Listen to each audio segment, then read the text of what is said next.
Greetings, dear learners. I am Faculty of Business Studies at SRN International School, Jagatpura, Jaipur. Today, in this subject video, we are going to discuss the grade 12th Business Studies topic, that is staffing. So, children, let's start with the discussion. Staffing. Our assets walk out of the door each evening. We have to make sure that they come back in the next morning. Said by Narayan Murthy, CEO of Infosys. Very well said that staff is our assets. The foundation of any organization is the talented and hard-working people who are the principal asset of any firm. It is an established fact that the growth of an organization requires the continual infusion of quality staff.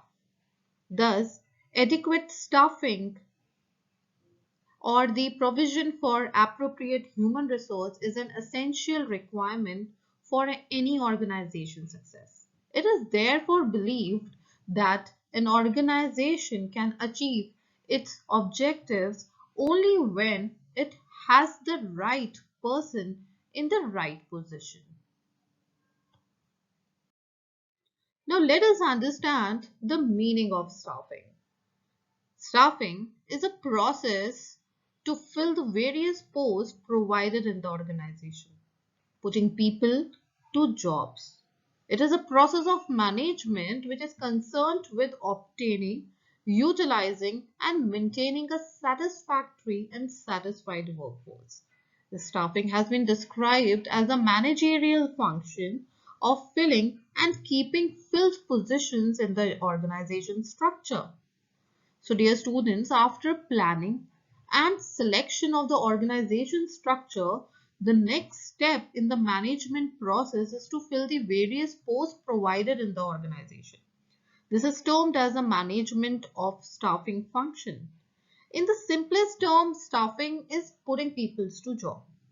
It begins with workforce planning and includes different other functions like recruitment, selection, training, development, promotion, compensation, and performance appraisal of the workforce.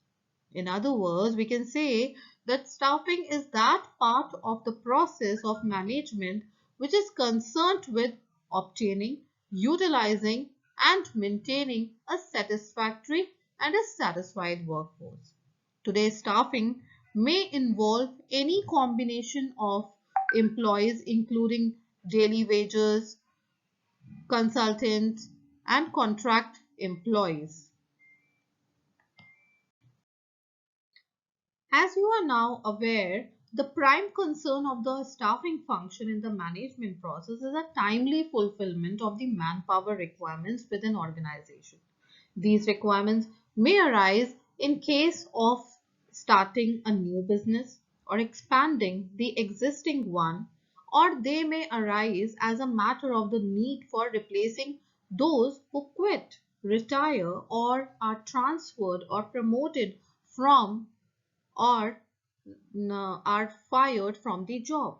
In any case, need for the right person for the right job hardly needs an overemphasis, but just as the phrase water, water everywhere and not a drop to drink implies the fact that despite two-thirds of the earth being water, drinkable water is very scarce commodity. So may also be said of finding the right person for the right job, such as it is important to appreciate staffing as a process that starts from understanding the manpower requirement within the organization, identifying the potential force from where it can be met, either from within the organization or from outside. With this, let us start with the staffing process. Now, as you can see on the screen, there are several steps in the staffing process. The very first one is a manpower planning. Second is recruitment. Third is selection. Fourth is placement. Fifth is orientation. then training and development, performance appraisal, then last transfer, promotion and demotion. Okay, so we'll understand these steps one by one. Staffing process. The very first step involved is estimating manpower requirement. Means analyzing or assessment of number of employees or HR and type of employees required to achieve the goal. Understanding how much staff is required and calculating if the organization is over or understaffed. Okay, so both the situation is not good for any organization. The organization should not be overstaffed because then it will be having a financial burden on it. It should not be understaffed because then the resources cannot be optimally used. Now the next step is the recruitment. Once the estimation is being done, the next process is the recruitment process. Is defined as a process of searching for prospective candidates and motivating them to apply for jobs in the organization. Okay, so it is basically the process which stimulates the people to apply for the job, the vacancy which is being created in any of the organization. So we can say it's a positive uh, process because we actually you can say that we actually receive so many applications for the vacancies so which we have in the organization. Now after the recruitment, for recruitment basically the organizations used to advertise for the vacancy that they have there, the vacancy which is available in the organization. The next step after recruitment is selection. It is the process of choosing a suitable candidates from the pool of prospective job candidates, choosing the right person for the right job. Okay, so selection, we can say that it's a negative process because now whatever the pool we have got of the resume or the CVs, those who have applied for the job, now we are going to choose the right person for the right job. So that is why it is said to be a negative process also.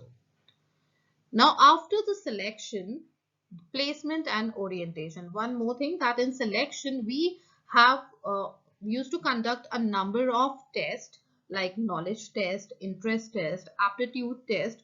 So many tests are conducted and then we move further on the placement and orientation. So let us understand what is placement. Placement refers to the employees occupying the position or post for which the person has been selected.